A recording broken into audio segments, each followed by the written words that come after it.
Welcome my dear student, आपका स्वागत है। आओ मेरे प्यारे शेर बच्चों, क्लास 8 मैथ्स एनसीईआरटी की बुक से चैप्टर 13 एक्सरसाइज 13.2 इस प्रश्नावली 13.2 में हम इनवर्स प्रोपोर्शन और प्रतिलोम अनुपात के संबंध में प्रश्नों के हल करेंगे। एक एक प्रश्न का हल करते जाएंगे और साथ में समझते भी जाएंगे। देखिए, पहला प्रश्न आपके सामने है, which of the following is inverse proportion. यहाँ पर जो 5 दिए गए हैं, इसमें से कौन से जो है वो प्रतिलोम अनुपात में है। एक एक को हम देखते हैं। पहला है, एक काम पर काम करने वालों की संख्या और काम पूरा करने का समय। देखिए, प्रतिलोम अनुपात या इनवर्स प्रोपोर्शन क्या होता है। देखिए, अनुपात दो प्रकार के होते हैं, एक होता है डायरेक्ट और एक होता है इनवर्स। सीधा अनुपात क्या होता है, अगर किसी काम को करने में, जैसे मान लीजिए काम करने वालों की संख्या अगर आप बढ़ाओगे तो निश्चित रूप से काम करने का समय है वो कम होगा। यानी काम करने वालों की संख्या के बढ़ाने का अनुपात काम के घंटे कम होने से सीधा संबंध है। और अगर इसका विपरीत होता है, काम के आप व्यक्ति भी बढ़ा दें, काम करने वालों की संख्या भी बढ़ा दें और काम का समय भी बढ़ा दें, इसका मतलब इसको होता है विपरीत प्रोपोर्शन, यानी कि इनवर्स हो। काम करने वालों की संख्या और काम पूरा करने का समय में क्या है, ये इनवर्स है। ठीक है, ये क्या है, प्रतिलोम है, ये प्रतिलोम अनुपात है। ये इससे ये हमें पता लगता है। सेकंड, एक यात्रा के लिए लिया गया समय और एक समान गति से तय की गई दूरी। मान लीजिए यात्रा में 4 घंटे का समय लेते हैं और इसमें दूरी जो है 8 किलोमीटर हम तय करते हैं, तो स्पीड क्या होगी, 2 किलोमीटर। अब मान लीजिए आपका यात्रा का समय 8 घंटे हो गया, तो दूरी कितनी होगी, ज्यादा समय तो ज्यादा दूर, 2 किलोमीटर प्रति घंटे के हिसाब से 16 किलोमीटर। यानी ये आपस के अंदर इनवर्सली प्रोपोर्शनल नहीं है। ठीक है, नहीं है। इसका उत्तर में क्या आएगा, नो। इसमें क्या आएगा, यस। पहले वाले में यस, दूसरे वाले में नो। ये सीधा अनुपात है, ये इनवर्सली नहीं है, ये है प्रतिलोम अनुपात नहीं है। तीसरा, खेती योग्य भूमि का क्षेत्रफल और काटे की फसल। मान लीजिए ये 5 हेक्टेयर में फसल होती है 10 क्विंटल, यानी 1 हेक्टेयर में 2 क्विंटल। अब मान लीजिए आपका ये 10 बढ़ा करके जो है 5 से 10 हेक्टेयर कर देते हैं, तो फसल कितनी होगी, 20 होगी। ओके, तो ये कितना होगा, 2 के हिसाब से 10 का दूना 20 हो जाएगा।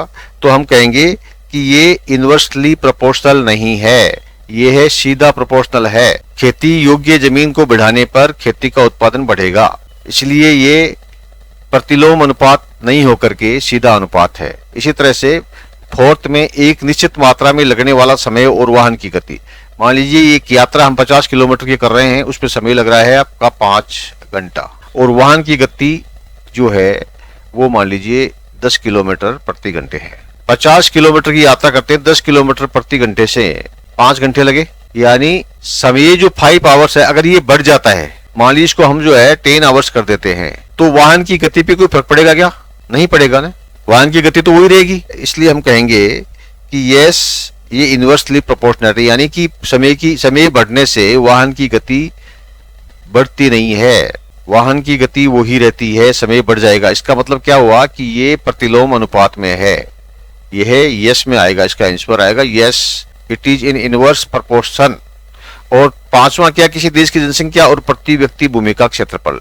जनसंख्या, अगर मान लीजिए किसी देश की जनसंख्या प्रति वर्ग किलोमीटर 5 लाख है, अगर देश की जनसंख्या बढ़ती है तो क्या भूमि का क्षेत्रफल बढ़ेगा, नहीं बढ़ेगा, नहीं बढ़ेगा ना। जनसंख्या बढ़ने से भूमि का क्षेत्रफल नहीं बढ़ेगा, और भूमि का क्षेत्रफल बढ़ने से क्या जनसंख्या का अनुपात बढ़ जाएगा, नहीं बढ़ेगा। इसीलिए हम कहेंगे yes, it is inversely proportional, यानी कि ये प्रतिलोम अनुपात में है कि जनसंख्या बढ़ने से भूमि का क्षेत्रफल नहीं बढ़ता है, भूमि का क्षेत्रफल बढ़ने से भी जनसंख्या का क्षेत्रफल नहीं बढ़ता है, जनसंख्या का अनुपात नहीं बढ़ता। भूमि का क्षेत्रफल बढ़ने से जनसंख्या का अनुपात कम हो जाएगा, तो ये आपस में विपरीत है, इसलिए हम कहेंगे ये इनवर्स है, प्रतिलोम अनुपात में है। क्लियर। प्रश्न 2, in a television game show the prize money of 1 lakh is to be divided equally amongst the winners. Complete the following table and find whether the prize money given to an individual winner is directly और inversely proportional to the number of winners. देखिए यहाँ पर क्या है, 1 लाख रुपए की पुरस्कार राशि है जो विजेताओं को दी जानी है, और उन विजेताओं के अंदर जो है समान रूप से विभाजित की जानी है, इक्वल डिस्ट्रीब्यूशन करना है। अगर विजेता एक है तो 1,00,000 रुपए एक व्यक्ति को मिल जाएगा। अगर विजेता 2 हैं तो आधी आधी हो जाएगी। 1,00,000 रुपया है, 2 भागों में बढ़ के 50,000 हो जाएगा। अगर विजेता 4 है तो क्या होगा, 1,00,000 रुपया जो है वो 4 भागों में विभक्त हो जाएगा। 4 से भाग दो यानी 25,000। ठीक है, एक व्यक्ति को, एक विनर को मिलेगा 25,000। अगर 5 है तो कितना मिलेगा, 1,00,000 भाग 5। ठीक है, 1,00,000 भाग 5 यानी 20,000। 5 है तो 20,000। और अगर 8 है तो 1,00,000 में 8 का भाग दीजिए यानी 12,500। और अगर 10 है तो 1,00,000 में 10 का भाग देंगे यानी 10,000। और अगर 20 विजेता हैं तो 1,00,000 में 20,000 का भाग दिया यानी 5,000 प्रत्येक को मिलेंगे। इस प्रकार से ये क्या है, इनवर्सली प्रोपोर्शनल है। ये इनवर्सली प्रोपोर्शनल है, यानी कि अगर विजेता की संख्या बढ़ती है तो पुरस्कार की राशि घट जाती है प्रत्येक विजेता के लिए। जैसे जैसे बढ़ती है वैसे वैसे राशि घटती जाती है। इसको बोलते हैं प्रतिलोम अनुपात। इनवर्सली प्रोपोर्शनल है, ये सीधा डायरेक्ट नहीं है, ये डायरेक्ट प्रोपोर्शनल नहीं है, सीधा अनुपात नहीं है, इनवर्सली है। ये इसका आंसर हुआ। Clear. Question 3, Rahman is making a wheel using spokes. He wants to fix equal spokes in such a way that the angles between any pair of consecutive spokes are equal. Help him by completing the following table. ये जो है तीलियां है, ये 4 तीलियां हैं, 1 2 3 4। इनको क्रमागत रूप से लिखा है 1 2 3 4। ठीक है, तो ये जो कोण इसमें बन रहे हैं वो प्रतिलोम अनुपात में है। यानी कि अगर तीलियां 4 हैं, ठीक है, तो कोण कितने होंगे, 90 डिग्री के हो जाएंगे। ये भी 90 डिग्री का, ये भी 90 डिग्री का, ये भी 90 डिग्री का। कुल जो ये सर्किल है इसके कोण कितने होते हैं, 360 होते हैं। तो 360 में अगर आप 4 का भाग देंगे तो 90 डिग्री होगा। अगर ये तीलियों की संख्या है बढ़ करके कितनी, 6 हो जाती है, यानी 1 2 3 4 5 6। तो क्या हो जाएगा, 360 में 6 का भाग देंगे, 360 यानी 6 यानी 60 डिग्री के कोण बन जाएंगे। ये जो कोण है ये सब 60 डिग्री के बन जाएंगे। 6 कोण हो जाएंगे। ओके, अब मान लीजिए तीलियों की संख्या 8 हो तो क्या होगा, यानी कि तीलियों की संख्या बढ़ती जा रही है तो कोण की जो मात्रा है, कोण का जो माप है वो कम होता जा रहा है।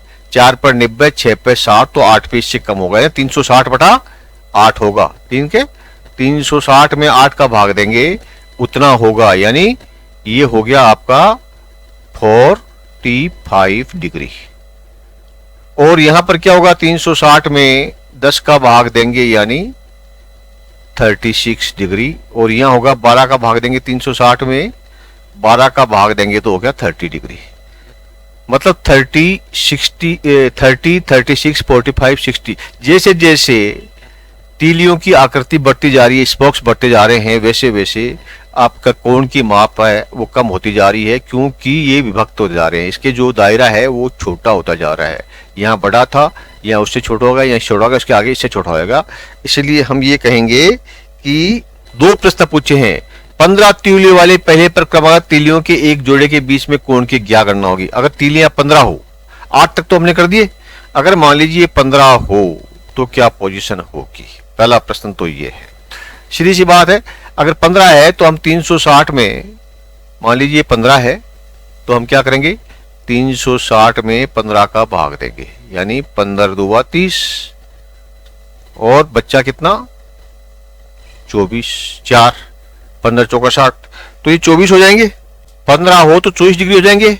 दूसरा क्या है कि calculate the angle between pairs of consecutive spokes on a wheel of 15 spokes, ये तो हो गया।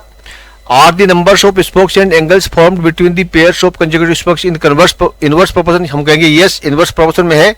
जैसे जैसे तीलियां स्पोक्स बढ़ते जाते हैं वैसे वैसे एंगल्स जो है वो कम होते जाते हैं, माप दूसरा का ये हो गया 24। थर्ड क्या है, how many spokes would be needed if the angle between a pair of executive speed 640।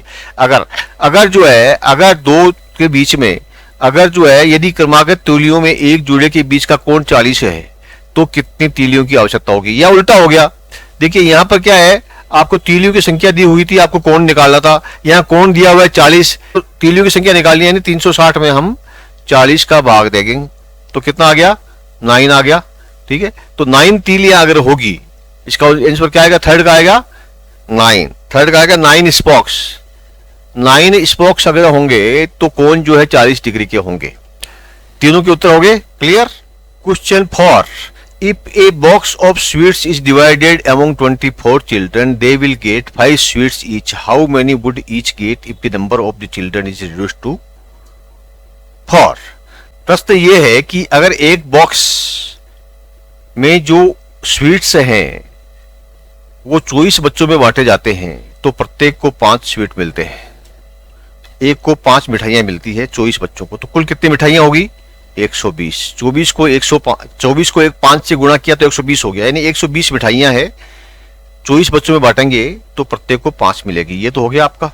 How many would each get if the number of the children is reduced by 4? अगर ये 120 मिठाइयां है, ठीक है, तो प्रत्येक बच्चे को कितनी मिलेगी अगर बच्चों की संख्या 4 से घटा दी जाए, यानी बच्चों की संख्या अगर 24 है उसमें से 4 घटा दी जाए, 24 में से -4 कर दी जाए यानी 20। अगर बच्चों की संख्या 20 हो तो प्रत्येक को कितना मिलेगी, 120 में 20 का भाग देंगे यानी 6। ठीक है, ये जो है 12 को 2 से भाग दिया तो 6 आ गया। तो उत्तर क्या आएगा, required number of sweets is 6। How many would each get, यानी each child will get 6 number of sweets. Okay, ये इसका आंसर हो गया, प्रत्येक बच्चे को 6 मिठाइयां मिलेंगी। क्वेश्चन 5, एक किसान के पास अपने मवेशियों में 20 पशुओं को 6 दिनों तक खिलाने के लिए पर्याप्त भोजन है। यदि उसके मवेशियों में 10 और जानवर हो तो भोजन कितने समय तक चलेगा? A farmer has enough food to feed 20 animals in his cattle for 6 days. How long would the food last if there were 10 more animals in the cattle? देखिए 20 पशुओं को खिलाने के लिए 6 दिनों तक के लिए पर्याप्त भोजन है। 20 पशु हैं, उनको खिलाने के लिए 6 दिनों तक खिला सकता है, इतना उसके पास में भोजन है, फीड है। इसका मतलब कुल भोजन कितना है, 20 को 6 से गुणा किया, 120 उसके पास भोजन के पैकेट है। मान लीजिए 120 भोजन है नंबर जो 20 पशुओं को खिलाता है तो 6 दिनों तक खिला सकता है।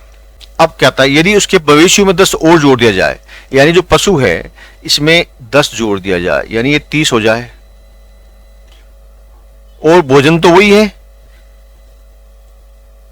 120 भोजन के पैकेट हैं और 30 मवेशियों में बांटेंगे तो 30 का भाग दे देंगे, यानी इसका आंसर आ जाएगा 4। आंसर क्या लिखेंगे, hence the required number of days is 4। ठीक है, कितने समय तक चलेगा, भोजन जो है 4 दिन तक चलेगा, ये इसका आंसर आ जाएगा। Clear. Question 6, a contractor estimates that 3 persons could revive Jasminder's house in 4 days if he uses 4 persons instead of 3। How long should they take to complete the job? एक ठेकेदार है, उसका अनुमान है कि 4 दिनों में 3 व्यक्ति जसविंदर के घर की फिर से तार कर सकते हैं। जसविंदर का घर है, इसको 3 व्यक्ति मिलकर के और 4 दिनों में पूरा कर सकते हैं, इसको चारों तरफ 4 बंदी कर सकते हैं, 4 दिनों में 3 व्यक्ति। यदि 3 के बराबर बजाय 4 व्यक्ति हो तो कितना समय लगेगा? देखिए इसमें क्या है, 3 person 4 days, 3 person मिला के 4 days में करते हैं, तो 1 person अगर हो तो कितने दिन लगेंगे, 12 days। एक ही आदमी काम करे 3 की बजाय तो कितने दिन में करेगा वो, 12 दिन लग जाएंगे। अब वो कहते हैं कि इफ ही यूजेस 4 persons, अगर वो पर्सन जो है 3 की बजाय 4 करे, यानी 1 बढ़ गया, तो डे कितने आएंगे? ठीक है, डे कितने आएंगे, तो हम क्या करेंगे, 12 में 4 का भाग दे देंगे, यानी 3 days। यानी कि अगर पर्सन बढ़ता है तो डेज जो है वो कम हो जाते हैं, और पर्सन अगर कम होता है तो डेज जो है वो बढ़ जाते हैं। ये क्या हो गया, ये इनवर्स प्रोपोर्शन हो गया, it is in inverse proportion, यानी प्रतिलोम अनुपात के अंदर ये है, पर्सन बढ़ने से टाइम कम हो जाएगा और पर्सन कम होने से टाइम बढ़ जाएगा, यानी इसको 3 डेज लगेंगे। तो हम लिखेंगे कि required number of days is 3। ठीक है, जो दिन लगेंगे, कुल जो दिन लगेंगे वो 3 दिन लगेंगे। ये हो गया 6th answer. Question 7, a batch of bottles were packed in 25 boxes with 12 bottles in each box. If the same batch is packed using 20 bottles in each box, how many boxes would be filled? देखिए यहाँ क्या है, 25 बक्सों में pack की गई, प्रत्येक box में 12 बोतलें। कुल बोतलें कितने होगी, 25 गुणा 12 यानी 300। 300 बोतलें हैं जो 25 बॉक्स में और 12 बोतल प्रत्येक बॉक्स में। अब वो कहते हैं यदि उसी बेच को प्रत्येक बॉक्स में 20 बोतलें भरती जाए, ये 12 जो बोतल हैं एक बॉक्स में आ रही है, उसके बजाय अगर 20 कर दी जाए इसको, तो बॉक्स कितने होंगे, कितने बॉक्स भरे जाएंगे, ये पूछा गया है। अक्स बॉक्स ये मान लीजिए आप। ठीक है, तो क्या होगा, इसको 300 को हम जो टोटल पीस हैं, क्योंकि 25 बॉक्स में प्रत्येक में 12 बोतलें 300 होगी। अब वो कहते हैं कि अगर एक बॉक्स में 20 हो तो 300 को 20 से भाग दे देंगे हम, तो क्या आ जाएगा 15 बॉक्स। कितने बॉक्स भरे जाएंगे, 15 बॉक्स भरे जाएंगे।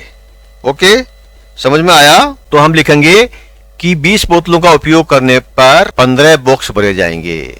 15 box will be filled by using 20 bottles in each box. इसका आंसर हो जाएगा। Clear. Question 8, a factory requires 42 machines to produce a given number of articles in 63 days. How many machines would be required to produce the same number of articles in 54 days? एक कारखाने में 63 दिनों में एक निश्चित संख्या का उत्पादन करने के लिए 42 मशीन आवश्यक है, यानी 63 दिन में। 63 दिन तक अगर 42 मशीन काम करेगी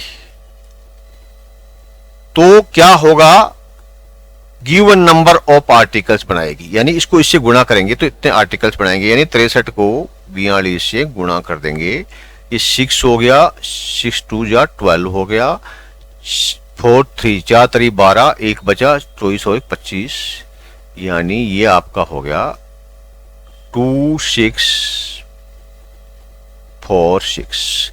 ये है वो नंबर ऑफ आर्टिकल्स जो 63 दिन में 42 मशीनें बनाती हैं, 42 मशीनों पे काम करते हैं। How many machines would be required to produce the same number of articles in 54 days. अगर ये जो है दिन घटा करके 54 कर दिए जाएं तो मशीनें कितने चाहिएगी।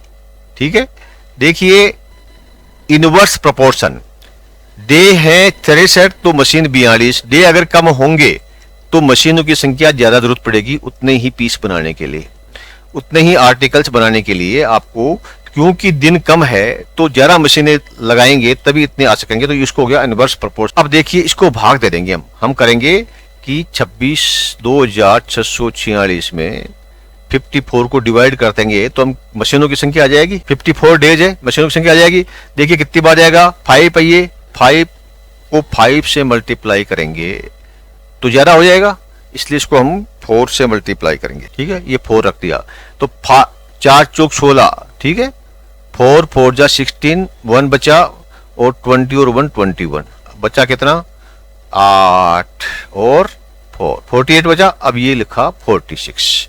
अब कितनी बार जाएगा, ये 48 है, ये 5 है तो 5 9 जा 45, 9 5 45, 9 से गुणा किया, 9 चौक 36, 9 4 जा 36, बचा 3, 9 5 जा 45, 14 48, पूरा 486 आ गया। बचा कितना, कुछ नहीं, 49। ये क्या है, मशीन। अगर 49 मशीन होगी तो वो 54 दिन के अंदर 2646 वस्तुएं बना देगी। 49 machines will produce 2646 items articles in 54 days. This is the answer. ठीक है, 54 दिन में 2646 वस्तुओं का निर्माण करेगी 49 मशीनें। उत्तर आया 49। Clear. Question 9, a car takes 2 hours to reach a destination by travelling at speed of 60 km/h. How long will it take when the car travels at the speed of 80 km? ये जो प्रश्न है ये समय और दूरी का है, यानी 60 किलोमीटर प्रति घंटा 1 घंटे में 60 किलोमीटर चलती है और 2 घंटे लेती है, 2 आवर्स, तो दूरी कितनी हुई? 120 किलोमीटर। 60 किलोमीटर प्रति घंटे से 2 घंटे में 120 किलोमीटर जाएगी। ये तो हो गया। जब कार 80 किलोमीटर चलेगी प्रति घंटा, अगर ये जो है इसकी स्पीड 80 किलोमीटर हो जाएगी तो कितना समय लगेगा, ये हमें निकालना है। इसको अक्स बोल दीजिए या प्रश्न चिन्ह लगा दीजिए। तो हम क्या करेंगे, 120 में 80 का भाग देंगे तो कितना आएगा? 4 से काटा 3 और 2, 3/2 या हम कहेंगे 1 सही 1/2 आवर्स, 1.5 घंटा लगेगा। ठीक है, इसको एक्स में मान सकते हो। 80x बराबर क्या होगा? ओके, आवर्स 2x बराबर 60, 6 इंटू 2x बराबर 120x हो गया, और इसमें हम भाग देंगे 80x का, तो x की वैल्यू हो जाएगी 1.5 आवर्स। ठीक है, तो उत्तर क्या होगा? जब कार 80 किलोमीटर घंटे की गति से यात्रा करेगी तो उसमें 1 घंटा और 30 मिनट लगेंगे, 1 और आधा 1.5 घंटा लगेगा। ठीक है, it will take 1.5 hour if it travels at the speed of 80 kilometre per hours. This is the answer. Question 10, 2 persons could fit new window in a house in 3 days. One of the persons fell ill before the work started. How many persons would be needed to fit the window in 1 day? 2 व्यक्ति, देखिए 2 व्यक्ति एक window में 3 days में करते हैं, तो यहां आया व्यक्ति यानी पर्सन 2 है, टाइम क्या है? डेज 3 है। 2 व्यक्ति करते हैं 3 दिन में, तो एक व्यक्ति कितने में करेगा? 6 डेज में, डबल कर देगा। अब पूछा है प्रश्न, one of the persons fell ill, 2 में से एक व्यक्ति बीमार हो जाता है। बिफोर द वर्क स्टार्टेड, काम शुरू ही नहीं हुआ उसके पहले बीमार हो गया। How long would be the job take?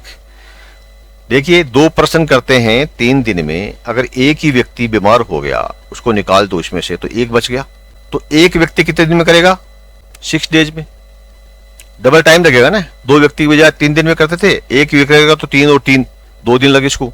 ठीक है, 2 व्यक्तियों की 3 और 3 6 डेज में, तो ये फर्स्ट उत्तर क्या आ गया आपका? 6 डेज। और how many persons would be needed to fit the window in 1 day?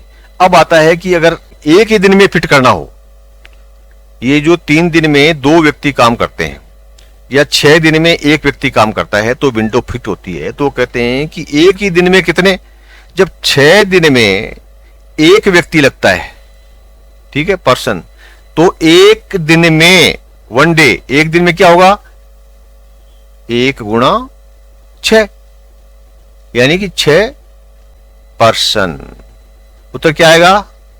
6 persons would be needed to fit the window in 1 day. Hindi में क्या बोलेंगे? खिड़कियों को एक दिन में फिट करने के लिए 6 व्यक्तियों की आवश्यकता होगी। कितने व्यक्तियों की? 6 व्यक्तियों की आएगी। कितने जो है इसकी जगह लिख देंगे 6 व्यक्ति, ये आपका आंसर हो जाएगा। प्रश्न 11, ए school has 8 periods a day each of 45 minutes duration. How long would each period be if the school has 9 periods a day? Assuming the number of schools hours to be same. देखिए प्रश्न है कि school में 45 minute में की अवधि के, ठीक है, पीरियड होता है, ये पीरियड की जो अवधि है, टाइम है, वो 45 मिनट होता है। उसके 8 पीरियड लगते हैं, यानी कुल कितने घंटे काम हुआ एक दिन में? एक पीरियड 45 मिनट का, तो 8 पीरियड कितने होंगे? 45 को 8 से गुणा कर दिया तो 8 4 जा 40, 8 5 40 और 360, 360 मिनट लगेंगे 8 घंटे में। एक तो हो गया आपका पार्ट 1 ये। अब यदि स्कूल के घंटों की संख्या को समान मानकर, यानी टाइम उतना ही लगना है, एक दिन में 9 पीरियड हो, ये पीरियड जो है 8 की बजाय 9 हो, तो अवधि कितनी होगी प्रत्येक पीरियड की?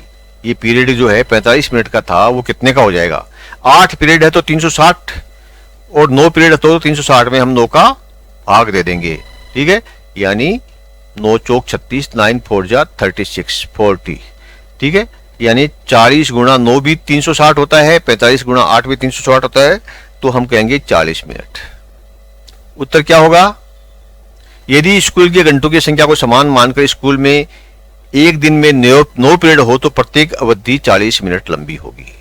ठीक है, प्रत्येक पीरियड जो है 40 मिनट का होगा। ये इसका आपका आंसर हो गया। क्लियर? आशा है आपको सभी अच्छी तरह समझ में आ गए होंगे। Thank you my dear student, please like and subscribe